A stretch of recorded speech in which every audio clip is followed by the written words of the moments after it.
प्रश्न। स्वामी जी, मन के साथ क्या चंचलता जरूरी है और नित्य नेम से क्या फ़ायदा होता है? मन की चंचलता कहाँ कम होती है और इससे क्यों कर बचना चाहिए? उत्तर। मन के साथ चंचलता ऐसी है जैसे नमक के साथ खारापन। नमक पानी में डाल दो, जब घुलकर तिल की बराबर रह जाए तब चखो तो भी खारा लगेगा। मन के लिए पानी का काम सतगुरु की दया और जीव का नित्य नेम है। नित्य नेम प्रेम से कर लिया, जानो कि मकान में झाड़ू लगा दी। जो पाप अनासूरती बन जाते हैं वे भी नित्य नेम से साफ हो जाते हैं अगर मन की चंचलता अंतर में जाकर कम हो जाती है और वह काबू में आ जाता है। बहरहाल मन के अधीन तन को नहीं रखना चाहिए। दोहा। मन जाता तो जान दे, दृढ़ कर राख शरीर। उतरी पड़ी कमान से, कबहु न चाले तीर। प्रश्न। स्वामी जी, क्या सब सत्संगियों को चढ़ाई कराई जाती है या अंत समय उनकी संभाल करी जाती है? उत्तर। 5वीं बादशाही गुरु अर्जुन साहिब के वक्त से सतगुरु ने जीव की अंतर्मुख कमाई अपने हाथ रखी है, क्योंकि जीवों ने थोड़ी सी चढ़ाई हासिल करके सिद्धियां दिखानी शुरू कर दी और आपस में वर और श्राप देने लगे और अहंकार आ गया, जिससे उनकी सूरत को भी नुकसान पहुंचा और सतगुरुओं को भी तकलीफ हुई। जीव की भक्ति सुन्नों में जमा रहती है। जब समय आता है तब उसकी भक्ति का फल उसको दिया जाता है, ताकि अपनी करनी यहाँ लुटा न दें। दोहा तुलसी साहिब जी। लखपतियन की रोकड़ी अगड़े लेके जाए, साह दिसावर के बड़े जो खाते जमा कराए। प्रश्न। स्वामी जी, सूरत की संभाल किस वक्त होती है? उत्तर। अंत समय में जिस वक्त सूरत तीसरे तिल में पहुंचती है उसी वक्त सतगुरु उसकी संभाल कर लेते हैं। उस वक्त तक उसके कर्म काटने में दया और मदद करते रहते हैं। कड़ी तुलसी साहिब जी। जब कोई वक्त सख्त निकसन की, तेखन लेत निकाल। प्रश्न। स्वामी जी, पाप के प्रकार के होते हैं और उनमें क्या फर्क है? उत्तर। पाप 2 प्रकार के हैं, साधारण और कारण। साधारण में ज़्यादा बुराई नहीं है, मगर कारण पाप करना बुरा है। झूठ बोलना जिसमें किसी का नुकसान नहीं है साधारण पाप है, और झूठी गवाही देकर किसी को तकलीफ पहुंचाना कारण पाप है। प्रश्न। स्वामी जी, अहंकार के प्रकार का है? उत्तर। अहंकार भी 2 प्रकार का होता है, शुभ और अशुभ। शुभ अहंकार परमार्थ के होते हैं और अशुभ अहंकार दुनियादारी के। बगैर शुभ अहंकार के परमार्थी से भजन सुमिरन नित्य नियम नहीं बनता। प्रश्न। स्वामी जी, क्या यह जरूरी है कि सत्संगियों का रंग जर्द हो और शरीर दुबला हो? उत्तर। संत मत में सत्संगियों का जर्द, कमज़ोर और दुबला होना जरूरी नहीं है। अगर ठीक तरीके से नित्य नेम किया जावे तो तंदुरुस्ती ठीक रहेगी, मगर इश्क चेहरे पर छिपा नहीं रहता है। वह बेशक जाहिर हो जाता है। फुकरा का कौल है, आशिक रासस निशान दाए पिसर, आह सर्द रंग जर्दो चश्मतर, गर विपुरसी सर्रे दीगर कुदाम, कम खुर्दनो कम गुप्तनो खुप्तन हराम।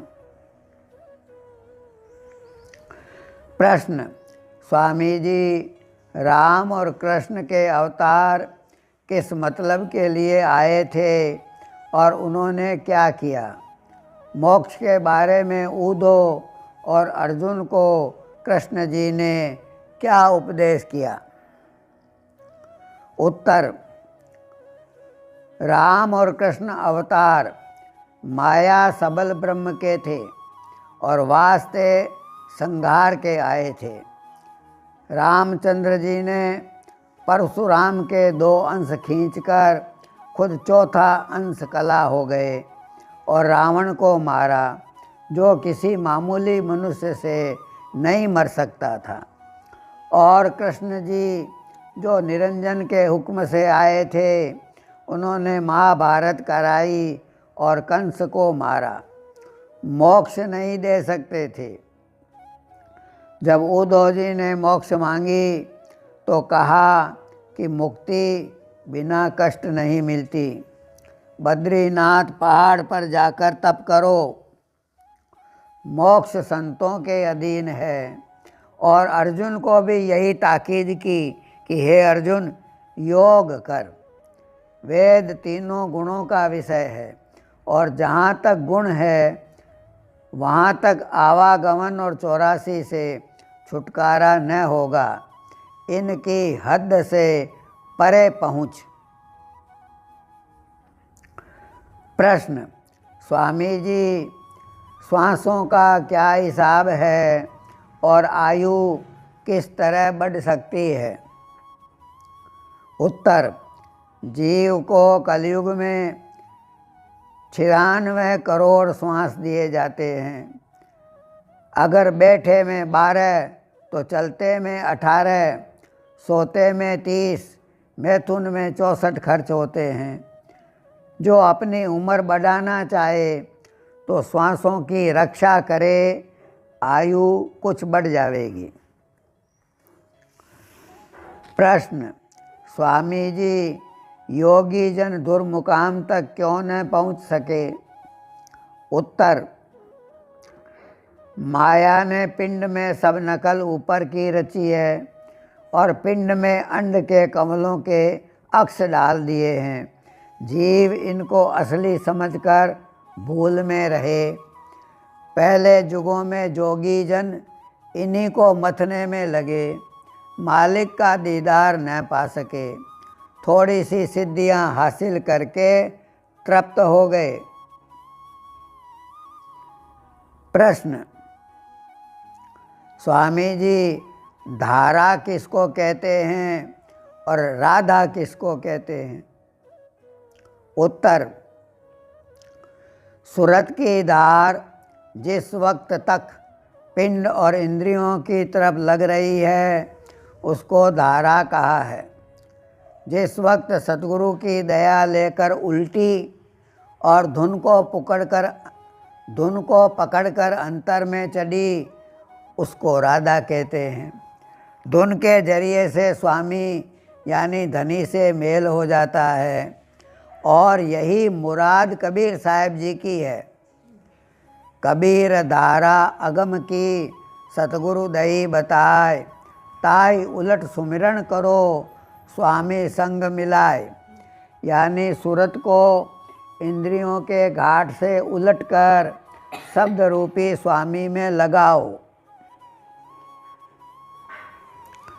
प्रश्न, स्वामी जी, सब जीवों की प्रीत और निश्चय एक सा क्यों नहीं होता? उत्तर, परमार्थी को विरोध ईर्षा किसी से नहीं करना चाहिए। सब जीव एक घाट के नहीं हो सकते। उनके कर्म के मुआफिक मालिक उनके जरिए पैदा कर देता है। जो सच्चे दिल से कुकर्म छोड़कर परमार्थ में लगा वह अच्छा है, आगे उसका अधिकार है। जैसे मेह की कोई बूंद खुश्क ज़मीन पर पड़ी, उसको फायदा न हुआ, ऐसे तो संसारी जीव हैं। दूसरे वह बूंद जो तालाब में पड़ी, उसको अलबत्ता कुछ तरक्की और ताकत हासिल हुई। फिर वह बूंद जो नदी नालों और दरियाओं में पड़ी, वह एक रोज़ समुद्र में जा मिलेगी। सच्चे परमार्थी को आपस में प्रेम और हमदर्दी चाहिए। प्रश्न, स्वामी जी, ज्योतिष सच्ची है या झूठी, और सितारों का असर पाठ पूजा या किसी और उपाय से हट सकता है या नहीं? उत्तर, ज्योतिष सच्ची है, मगर इसके जानने वाले कम हैं। सितारों का असर पाठ पूजा से पूरा नहीं टल सकता, मगर संत कर्म की रेख पर मेख मार सकते हैं, सूली का कांटा करके भुगता सकते हैं, सपने में कर्म भुगता सकते हैं और अपने ऊपर लेकर भी भुगता देते हैं। प्रश्न, स्वामी जी, क्रिया कर्म पुण्य दान का फायदा मरे हुए को पहुंचता है या नहीं? उत्तर, क्रिया कर्म पुण्य दान जो शख्स करता है उसी को फायदा पहुंचता है, मरे हुए को फायदा नहीं पहुंच सकता। वह तो मालिक के हुक्म के मुवाफिक दूसरे शरीर में चला गया और जैसा उसने अपनी जिंदगी में खुद किया था उसका फल भोगता है। प्रश्न, स्वामी जी, सब मतों, मजहबों, महात्माओं और फकीरों का जीव कल्याण और निजात के वास्ते, निजात के बारे में क्या उपदेश है? उत्तर, हजरत ईसा, मूसा, मोहम्मद साहब, कृष्ण जी, व्यास व वशिष्ठ और सब महात्माओं का उपदेश यही है कि मन इंद्रियों को काबू करके उस पाक परवरदिगार की तरफ अपनी रूह को लगाओ और यह रूहानी चढ़ाई दुन्यात्मक नाम जो अंतर में है उसके सगल से हासिल हो सकती है और किसी तरह हासिल नहीं हो सकती। बस इनके उपदेश का इतर और अंश तो सच्चे महात्माओं और फकीरों ने लेकर मालिक को पाया और बाकी मसाला छोड़ दिया। इस मसाले पर दुनियादार आपस में बहस मुबासा और लड़ाई झगड़े करते हैं, लेकिन उनको कुछ हासिल नहीं होता, यानी लफ्जी अर्थ और मायनों पर झगड़ते हैं। मुर्शिदों से तरीका अमल दरियाफ्त करके कोई बिरले ही असली जौहर को पाते हैं। मौलवी रूम साहेब फरमाते हैं, मन जे कुरां मगजरा बर्दाश्तम, उस तिखा पैसे सगा अंधा खत्म। प्रश्न, स्वामी जी, सच्चे खोजी की कुछ बाहरी पहचान भी है? उत्तर, जब तक सच्चा खोजी यानी मुतलासी मालिक का नहीं है, जब तक सच्चा खोजी यानी मुतलासी मालिक का है, फिक्र और शौक़ लगा रहता है। खाने पीने सोने और हर बात में बहुत एहतियात की ज़रूरत समझता है। उसके चेहरे पर फिक्र टपकती है, मगर जब मालिक का दीदार और सार रस अंतर में प्राप्त हो जाता है तो चेहरे पर नूर और बेफिक्री टपकती है। मगर इस नूर को अभ्यासी और निज प्रेमी ही पहचान सकते हैं, क्योंकि दुनियादारों के चेहरे पर भी चमक और रौनक बहुत होती है, मगर अंतर में मालिक की अंदरूनी दया से बिल्कुल खाली होते हैं और अमूमन 84 को चले जाते हैं। प्रश्न: स्वामी जी, सद्गुरु की दया सूरत पर क्यों कर होती है, जिससे सूरत साफ और निर्मल हो जावे? उत्तर: मन बुद्धि चित्त से सद्गुरु की दीनता करी तो सद्गुरु ने सूरत पर दया दृष्टि करी। जब सूरत पर दया का असर पहुंचा तो सूरत साफ हो गई और मन बुद्धि चित्त और निर्मल होकर अच्छी करनी करने लगे। इसी तरह अच्छी करनी और दया से सूरत निर्मल होती चली जाती है। प्रश्न: स्वामी जी, पांचों देवताओं की बारमुखी उपासना से कुछ फायदा होता है या नहीं? उत्तर: 5 देवताओं की बारमुख उपासना जड़ की पूजा है। बगैर कमाई वाले महात्मा की संगत के उपासना करने वालों को कुछ फायदा नहीं होता है। प्रश्न: स्वामी जी, समझने और समझाने के तरीके हैं? उत्तर: समझने और समझाने के 3 तरीके हैं: अनुमान, प्रमाण और जुक्ति। बगैर इनके अपना वक्त खराब करना है। प्रश्न: स्वामी जी, धर्म, अर्थ, काम, मोक्ष से क्या मतलब है? उत्तर: धर्म, अर्थ, काम, मोक्ष से मतलब यह है कि धर्म इस जीव का क्या है और अर्थ प्रयोजन क्या है, काम इस जीव को क्या करना चाहिए। तो धर्म यह है कि सद्गुरु को खोजे, अर्थ यानी प्रयोजन यह है कि सद्गुरु सेवा और नाम की उपासना करे, उद्धार इसी से होगा। और काम यह है कि संसार के भोगों से चित्त हटाकर नाम और भक्ति में लगावे। जब ये 3 बातें निश्चय हो गई तो इनके मुवाफिक करने से मोक्ष है।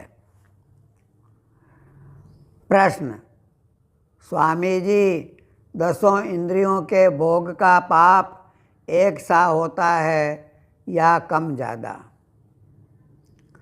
उत्तर: 10 इंद्रियों के भोग का पाप कम ज़्यादा है, एक सा नहीं है। प्रश्न: स्वामी जी, संतों का चरणामृत और प्रसाद पुराना होकर फायदेमंद रहता है या नहीं?